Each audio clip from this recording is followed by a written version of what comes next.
Halo, saya Diadi Sriatna, NPM 1917051009 dari kelas B.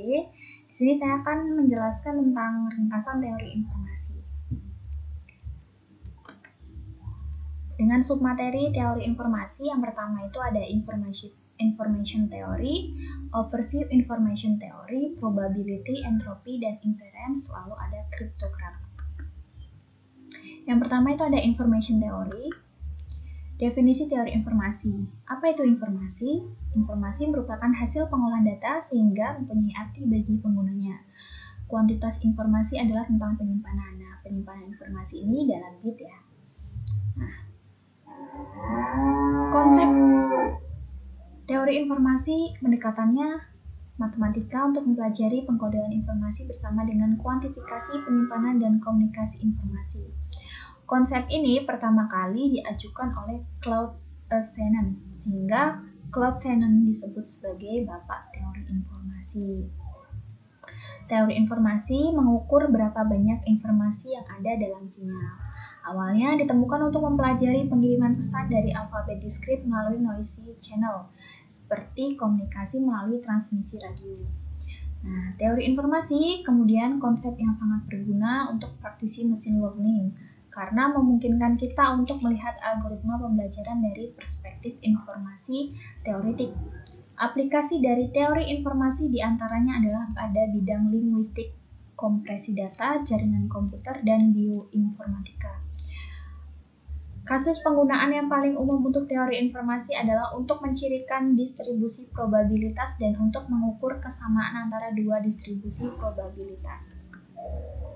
Besaran-besarannya itu ada sumber informasi, kandungan informasi, entropi, John entropi, conditional entropy, mutual information yang didefinisikan sebagai fungsi peluang atau distribusi peluang, lalu ada kapasitas kanal.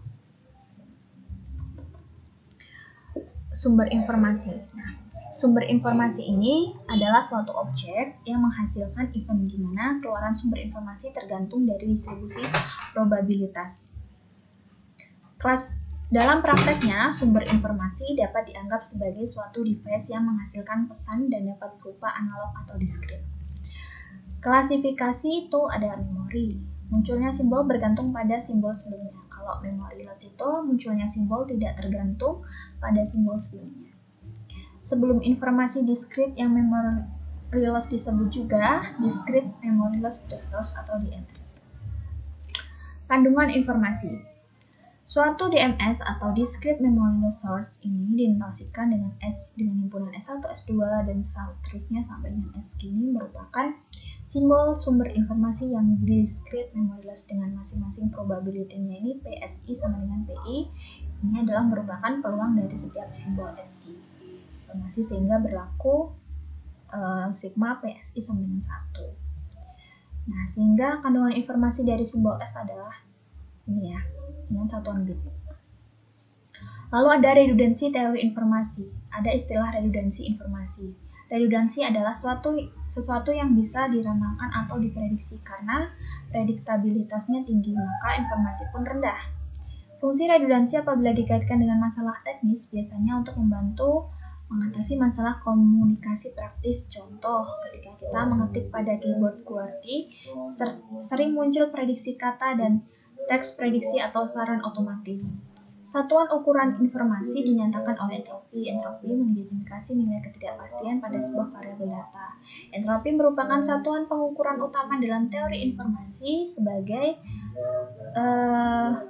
banyaknya bit rata yang diperlukan untuk penyimpanan dan pengiriman informasi tersebut. Entropi itu distribusi probabilitas dalam teori informasi dan digunakan untuk mengukur tingkat homogenitas distribusi kelas dari sebuah data atau dataset. Nah, semakin tinggi tingkat entropi dari sebuah data, maka semakin homogen distribusi kelas pada data tersebut. Nah, entropi ini rumusnya seperti ini. Lalu ada entropi. Entropi dari sumber S yang mempunyai simbol-simbol SI dan probability PI seperti ini ya. Lalu ada source coding. Merupakan proses konversi informasi DMS ke bentuk binary sequence atau direct binary. Perangkatnya disebut source encoder. Nah, tujuan dari source coding adalah untuk meminimalisasi bitrate rata-rata yang mempresentasikan DMS, mengurangi jumlah simbol yang sering muncul. Dimana ini discrete memoryless source ini dialirkan ke source encoder dan dapatkanlah binary sequence. Human coding itu source coding ini adalah salah satu kode yang optimum dan mempunyai efisiensi yang tinggi. Prosedurnya yang di sini ada beberapa prosedurnya yang bisa kita lihat di sini. Selanjutnya, overview of information theory. Brief history. Nah, dulunya kita kan akan berinformasi nih. Nah, dulu belum ada abjad seperti sekarang. Digunakan simbol-simbol seperti ini untuk berkomunikasi. Lalu seiring perkembangan zaman ada evolution of the alphabet. Nah, sehingga didapatkan alfabet seperti ini. Teori informasi. Teori informasi adalah cabang ilmu dari matematika terapan, teknik elektrik, dan ilmu komputer yang berhubungan dengan perhitungan dari informasi. Ini ada prosesnya. Ini mula-mula belum jadi informasi, masih original, lalu ditransferkan, dialirkan, dan diproses, dikompres ya, lalu di restore. Jadinya seperti ini. Teori informasi dikembangkan oleh Claude Essenen yang pada dasarnya digunakan untuk menemukan batas dasar dari operasi pemrosesan sinyal seperti kompresi data, penyimpanan, dan komunikasi data. Mengapa belajar teori informasi? Karena bertujuan untuk dengan teori informasi ini kita bertujuan untuk memberikan kemudahan dalam adanya masalah komunikasi. The fundamental problem in information transmission.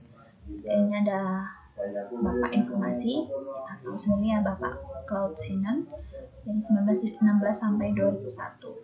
Ini ada Shannon-Weaver Models of Communication. Di sini ada pengirimnya, dengan pengirim sebagai information source dan transmitternya ini encoder. Lalu ada channelnya ini sebagai ada noise ya, atau ada gangguannya di sini channelnya.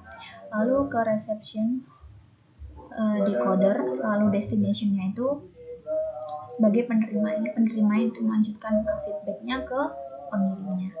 Dengan tujuan ini dia berharapnya penerima sinyal ini juga dapat mengirimkan sinyalnya. Tipe-tipe informasi, ada synthetic information, dia related to the structure of the message character that forms the information. Ada semantic information, lalu ada pragmatic information. Lalu selanjutnya ada probability, entropy, dan inference. Probability ensembles. Ensembles X adalah suatu variabel random yang memiliki serangkaian kemungkinan outcome yang disimbolkan ke dalam himpunan AX. Nilai peluang himpunan AX-nya terjadi adalah sebesar Bx. Nah, ensemble X memiliki nilai outcome-nya X, di mana nilai kemungkinan X dapat berupa random variable dari himpunan AX, A1, A2, dan seterusnya hingga AI yang peluangnya terdapat pada Px, P1, P2, dan seterusnya. Bisa disimbolkan dengan an ensemble X is a triple. Nah, ya. X, Px, dan AX ini. Ada juga abbreviations. Lalu ada bigram. Bigram ini merupakan salah satu proses yang secara luas digunakan dalam text mining, di mana pengolahan teks dan pengolahan bahasa.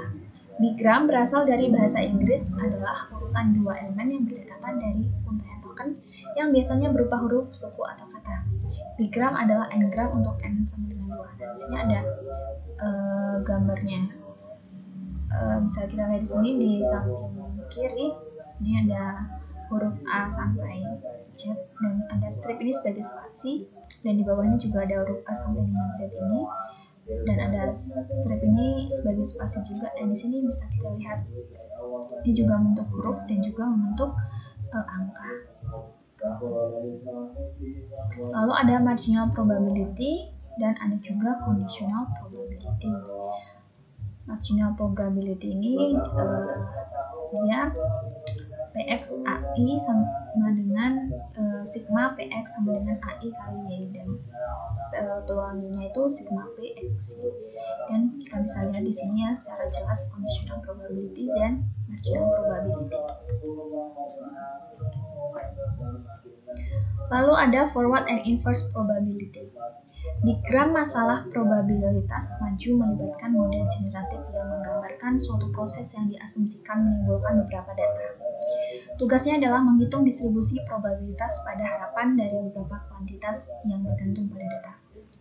Seperti masalah probabilitas maju, masalah terbalik melibatkan model generatif dari suatu proses, tetapi alih-alih menghitung distribusi probabilitas dari beberapa kuantitas yang dihasilkan oleh proses, lebih baik kita menghitung probabilitas bersyarat dari satu atau lebih variabel yang tidak teramati dalam proses mengingat variabel yang diamati. Selalu membutuhkan penggunaan teorema Bayes. Probability versus likelihood. Probabilitas ini digunakan untuk menemukan peluang terjadinya situasi tertentu, sedangkan likelihood digunakan untuk memaksimalkan kemungkinan terjadinya situasi tertentu. Probabilitas melekat pada hasil, yang mana kemungkinan melahirkan hipotesis. Nah, ini ada definisi dari likelihood juga ya. Lalu selanjutnya ada cryptograph. Pada materi cryptograph ini ada the Caesar chipper. The Caesar chipper ini adalah sebuah chipper substitusi yang mana namanya ini diambil dari Julius Caesar. Prinsip operasinya adalah tiap huruf ditranslasi ke huruf lain dengan posisi pergeseran yang tetap saat ditabel alfabet. Nah, posisi pergerakan yang tersebut merupakan kunci untuk encryption dan decryption. Contohnya di sini ada A, B, C sampai Z. Kalau ada ketentuan pilih K, shift semua huruf sebaliknya K. Sebagai contoh, jika K-nya disebut dengan 3, A menjadi D, B menjadi E, C menjadi F, dan seterusnya. Dipertanyakan apakah pengganti X. Nah, di sini ada outer dan inner. Outer ini sebagai plain text, inner ini chipper text. Bisa lihat ya, yang biru ini, yang di luar ini outer dan plain text, yang dalam ini inner chipper text. Modular arithmetic. Pada Caesar chipper, algoritma berikut digunakan. Jika n adalah huruf di alfabet, maka huruf digantikan oleh huruf lain yang bilangannya adalah n plus k mod 26. Huruf ini adalah sisi dari pembagi n plus k dengan 26. Sebagai contoh, ambil k sama dengan 5 dan huruf x. Huruf x adalah huruf ke-24, sehingga n plus k mod 26 adalah 24 ditambah 5 mod 26 sama dengan 3. Maka x diganti oleh c. Lalu ada cryptanalysis dari Caesar chipper. Nah, perlu mengenalinya ketika memiliki plain text. Lalu bagaimana jika teks plain ditulis dalam bahasa Swahili, bahasa Arab, dan bahasa Taji? Ini ada kunci space-nya itu ada 0, 1, dan seterusnya sampai 25. Lalu ada vulnerable to brute force attack. Lalu ada big chipper text itu UNOUYZGZ.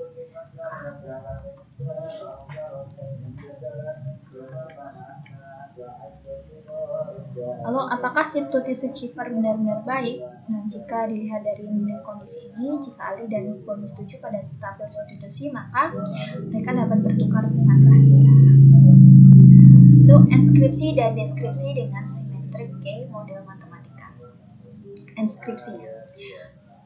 Plain text PT, chipper mendefinisikan suatu fungsi f yang punya dua argumen, pt dan gk, chipper text ct dan f ptk. Lalu deskripsinya, pt f pangkat min 1 ctk.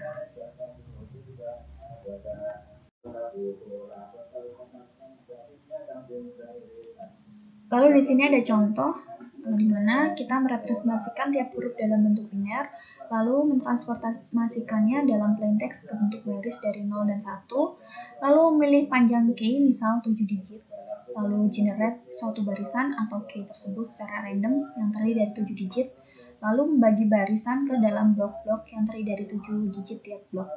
Gunakan penjumlahan dan modulo 26 untuk mengeskripsi pesan. Lalu ada Fernand chipper, di sini ada plain text-nya ya, lalu numeric equivalennya, lalu random number-nya ada, sum-nya, mod 26-nya, lalu cheaper text.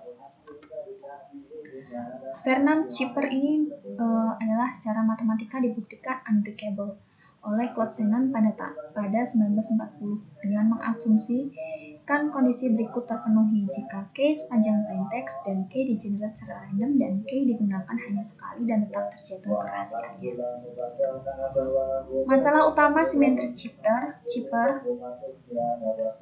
yaitu di sini ada contoh, ada nama contoh ya ini. Jika Ali ingin mengirim pesan yang telah diinskripsi ke Bonnie, dia harus juga mengirim key-nya ke Bonnie. Nah, ini tidak aman. Lebih baik jika Bonnie membiarkan Ali tahu algoritmanya, lalu Bonnie mengirim Ali ke key yang disebut public key-nya, tepatnya public key punya Bonnie. Tiap orang dapat mengetahuinya, masing-masing dari Ali dan Bonnie ini mengetahuinya. Lalu Ali menggunakan key ini untuk mengirim pesan yang telah diinskripsi ke Bonnie. Lalu Bonnie menggunakan key yang lain atau private key untuk mendeskripsi pesan Ali. Nah, itulah penjelasan dari ringkasan materi teori informasi dari saya. Jika ada kesalahan penyampaian informasi dan ucapan dari saya mohon maaf dan saya ucapkan terima kasih.